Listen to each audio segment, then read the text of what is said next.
I always wanted to be a filmmaker.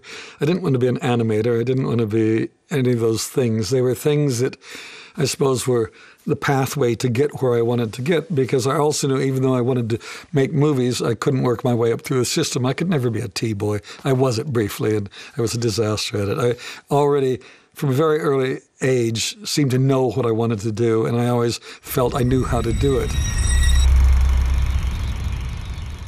The trick was to have control over what you did. So as a cartoonist, it was just a piece of paper and a pen and me. We could do things and I could show it to people, and they could buy it or not. They could laugh, they could be impressed, because that's all I ever wanted to do, was impress people. Let's be honest about things here.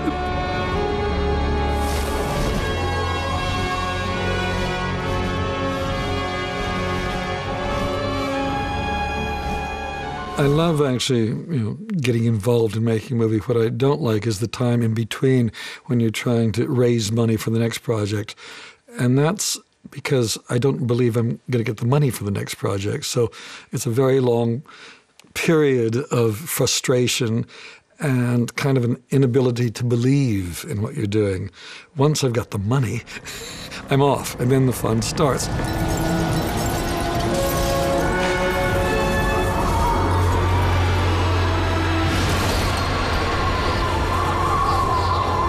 I'm experienced enough, whether it's been in animation or whatever, to know the limitations of something. I know we've only got so much time, we've only got so much money, so you limit yourself. And in fact, some of those limitations, which are the very things you hate when it's going on, you're railing against them, but they often create a solution or an answer that's more interesting than how you originally intended to do it. In the case of, say, something like Holy Grail, we were I wanted to make a movie with knights on horses and all this, like all the other ones I had seen. And because of the lack of money and the limitations, we were forced to use coconuts. Now, that ended up being a much more original, interesting movie. And I have always said that I felt the limitations, financial and time limitations, have kept me from being totally and utterly mediocre, because I think I aspire to mediocrity, and I'm only saved from that by the limitations imposed upon me.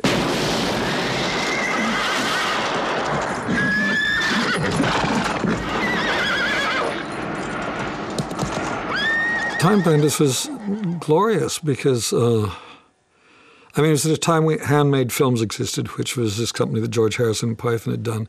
And I was trying to get Brazil made, and Dennis O'Brien, who was running the company, didn't understand it. So out of frustration, I said, all right, I'm going to go home.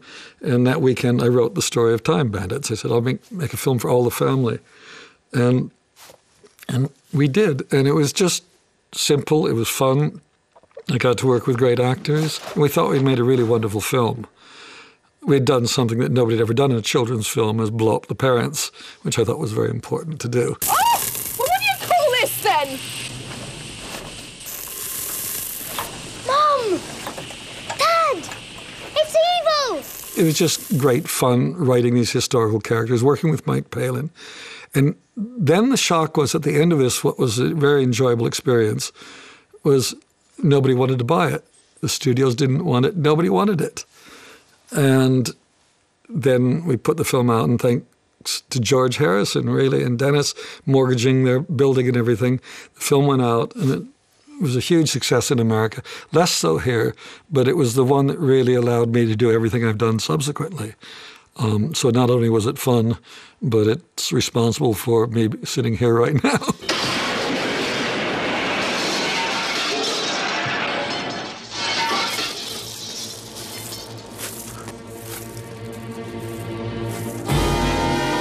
I think it's still the medium that makes the big difference as far as I'm concerned.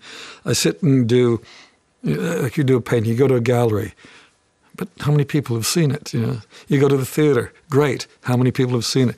You go to the cinema, boom. Now you could say, let's go back to television if I really want to deal with millions, but that little screen is not the same as that experience with the big, big screen up there. I like the detail I can get on film. I think cinema still allows you to immerse yourself in an experience that nothing else does. So I'm stuck with that one, I think. And so is the audience, hopefully.